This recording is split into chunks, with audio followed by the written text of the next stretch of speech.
Good morning, everyone, and welcome to the Wampus Principal's Coffee. Joined here by Dr. Lamia, our superintendent, Ms. Palmer, the assistant principal. Before I turn it over to Dr. Lamia to talk about something very exciting today, just a couple quick reminders about upcoming state exams.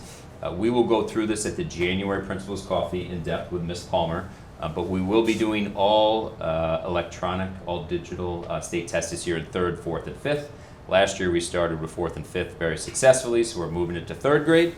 Just a few reminders, like I said, on January 9th, Ms. Palmer will go in depth at the Principal's Coffee about everything your children will be doing with those state tests. We will do simulations, which ultimately prepare their kids. We used to call them mock exams. Now for the state, we call them simulations. In January, students will do that. And then in April, we have the ELA exam on the 16th and 17th. In April 30th and May 1st is the math exam. And then in May 15th, for anyone with 5th graders, is the science exam, which used to be in 4th grade, if you remember. Last year, the state had a year off from that exam, and now it is in 5th grade. So we are back with all those information, and we will talk about that in January. Good? Any questions about that? Welcome. Thank you for joining us. And I think Josephine Egan from the PTSA wanted to mention a couple things before Dr. Lamia gets started. Yes. Thank you, Josephine. Hi, everyone. My name is Josephine Egan. I'm the VP of Wampus for the PTSA. I just want to talk about a few things that's coming up here at Wampus. We're currently at our gift of giving, where we're donating any new unused toys and gifts to the cottage school in Pleasantville, and that's going until the 14th of December. And then we're going to have a wrapping event where we're inviting families to come in and wrap with us the gifts that we receive after school. We're also doing a Westchester Knicks game for Coleman Hill and Wampus, which is Sunday, December 10th at 1 p.m. And then we're working on a Treats for Teachers that will happen in December 18th, and there'll be more information coming out soon. Thank you. Thank you, Josephine. And might I encourage you, if you have not already done so, to please sign up for the PTSA as a parent. We rely on our PTSA partners, and they really can't do it without your help, so this is a bona fide plea for them. And thank you, Josephine, for everything. So I'm here for something kind of exciting today, and to see your faces and know that your children could eventually be in these spots makes me very happy. This is a project called, it's probably better if I'm over here, right, Gabby? Project called Lights Learning Action. This is a proposed project that we want to do at the high school starting after the budget vote this May. It is dependent upon the community going out and voting that we have permission as a district to use money from the Capital Reserve Fund. When I first became a superintendent, we opened a Capital Reserve Fund specifically for purposes such as this, so that if we were doing large-scale renovations, like we did 2 years ago with the field at the high school, that we would not have to go out for a bond, right? Bonds are all-consuming. We are still paying off a bond in the next 2 years that we took out, I think, when I was 25 years old and in the district. So there is cause to not bond when you don't have to. If, of course, we had an increase in students, so much so that we couldn't manage them in our building, that's time to go out for a bond, but not for regular maintenance and improvements. So in May, you will be asked to go out to vote on a proposition that gives the district the right to spend the money that is in the capital reserve that has been saved since my inception as superintendent for this purpose, okay? It's called Lights Learning Action. Phase 1 is the Learning Commons, which is turning the current antiquated high school library into a learning hub. Phase 2 is turf field number 2, which is adjacent to the current turf field at the high school. It's called the practice football field, which is much needed for our athletics. And phase 3, which is field and court lighting. That would be illuminating both turf fields, the softball field, the baseball field, and the tennis courts for our students to have nighttime play. This is 2024 to 2027. So provided we get the budget vote of yes this spring, we start construction at the high school right away. And I'll show you what that phase looks like.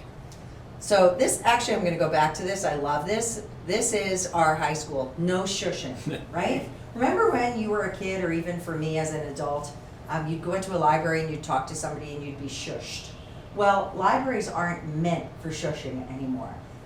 There are enclosed small spaces for small groups to work together, large spaces for larger groups to work together, quiet areas where you can work, and also areas where you can collaborate, right? Collaboration is the key. It's not everything in isolation anymore. So look at all of the great work that has gone into the library renovations, thanks to our partners at the BHEF. We have recreated the libraries at Coleman Hill and at Wampus. Can you see that, Rob? You can? Okay. And at HCC, beautiful. And the current conditions at the high school library, I refer to this as cell block 9. This was really great during COVID, when kids needed to be 6 feet apart from each other. Other than that, it has been a long time coming that we need to take care of this. The lecture hall is right across from the library as well. This is the original lecture hall to the building in the late 60s. And although we've kind of put lipstick on it, it still is not a place that is able to accommodate kids in different working situations. So we have the Learning Commons, estimated completion March of 2025. So in 2024, right after the vote, we would start construction. We would demolish the entire library at the high school. We would redo the lecture hall before school started. So when kids came into school, they would have a brand new lecture hall immediately. And then all of the construction would be happening during the school year with an outside egress for construction workers. And so by the time 2025 hits, March of 2025, it's finished. So I'm a student, I come into the high school in September of 2024. I have a new lecture hall already, and by March, I have a new lecture hall and a new library. This is what we hope the library will look like. These are our renderings.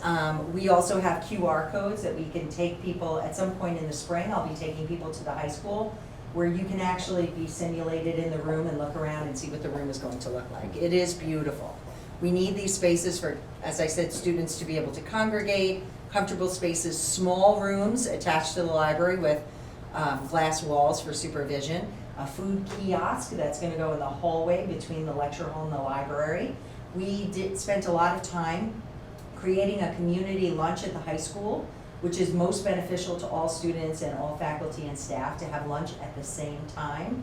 So the library is actually really utilized during the lunch spaces. Having a kiosk over there will help us with that. An outdoor space, this part's my favorite. It's going to be enclosed so the children can't get out and the animals can't get in.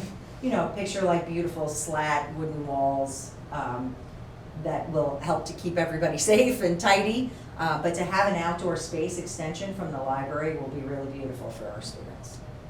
And the lecture hall, take a look at this. We're going to have like large tables of 6 where we will have technology, state-of-the-art technology everywhere for students to be able to work in small groups and then also to have a larger class setting when you need it.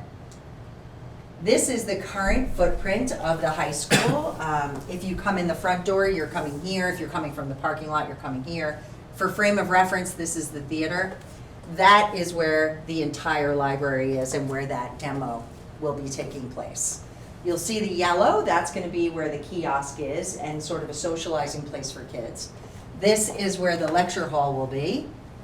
And over here will be the library with those small glass enclosed classrooms with a very large room with a demountable wall, so you can have 2 classrooms or a larger space as well. And then multiple spaces for students to work and outdoor spaces as well. It's going to be beautiful. Phase 2 is going to be the turf field.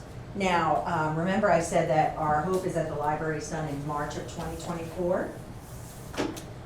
In September of 2025, I'm sorry, March of 2025, in September of 2025, this field will be done. So if you think of a child coming into the high school in September of 2024, and then September to 2025, the difference is going to be a full library, lecture hall renovation, and a new turf field. This is the current turf field, and you'll see the space next to it is the practice field. That practice field, which is adjoining, is going to be turned into a full-size field. The only game that can't be played there is girls lacrosse. They have a wider field for some reason. They can practice there, but the girls lacrosse only will have to be on the main field. And this is what it will look like.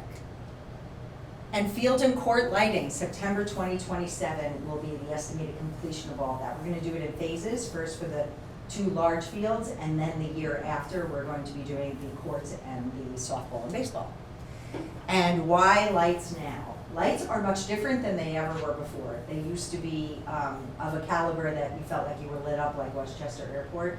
Now they are targeted lights, which are much different, which don't affect the neighbors around. As I said, through Challenge Success and the work we did at Stanford, we learned a lot about our kids and about overtaxing our kids. So the one caveat and the one thing we have to be very careful of is that we are not running a full lights organization day and night. We do have to be concerned about noise for the neighbors that are near us, and we also have to be concerned that our kids are not going home at 10 o'clock at night now because we have a lights operation. So some twilight games for JV teams and a couple of home games for our varsity teams will really allow our kids to benefit from the lights operation. And this is the timeline, just so you know, we're really looking for that, the Board of Education, the vote. This is what the proposition is going to look like, asking the public permission. You know, it's a weird reserve fund. All of our other reserve funds do not require that we ask the community to spend the money. We knew when we developed the capital reserve that this is what we have to do, right? We are asking the public to develop a capital reserve, we're putting money in the capital reserve, and then we have to ask to use it. It's very unusual for school districts, but I think it's a safe way for us to have been able to do development such as this. And that's why we did that capital reserve.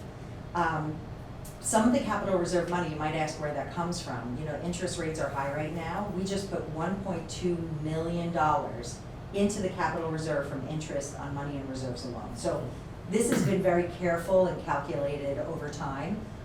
Remember that we don't require a capital reserve for emergencies or anything like that. That's built into our operating budgets. So we're very happy about that.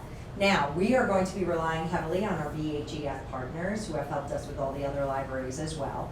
We're looking to take $8 million out of the capital reserve, which will deplete the capital reserve, and then we'll open a new one and start this process again. And we are looking for our VHEF partners to support us with the remainder. So, and I want to thank the PTSA who is here. The PTSA has endorsed this project, and they, along with the VHEF, are going to be supporting our efforts as a district to see that we can get this done for kids. Super exciting. And that's it. Any questions? No shushing. No, sure. So there's $8 million in the capital fund, Correct. and you're taking the entire amount out. Yeah. So with a capital reserve, you're only allowed to have 10 million in it before, and only for a 10-year period before you have to do it again. So this will deplete what's in the capital reserve, and then we can only put in up to 10 million. So we've already had 2 million in there, so we pretty much depleted this reserve. We have to open up a new capital reserve to start this process again. And how much would the BHEF be able to raise to put back into the fund? Well, they asked me, and I said, if I had my druthers, millions. But honestly, like they will do everything that they can, and we will be able to stage the remaining parts of the projects with their own. Yeah. And this is not saying we don't interest in everything else that might happen between then and now. Yeah. Good questions. All right. Well, I personally am looking forward to this. For our students, I see them in their spaces every single day, and why shouldn't every child, whether you're a Wampus kid or a high school kid, have a learning environment that is like this, right? That's our goal. All right. Thank you. All right, thank you. Any other questions?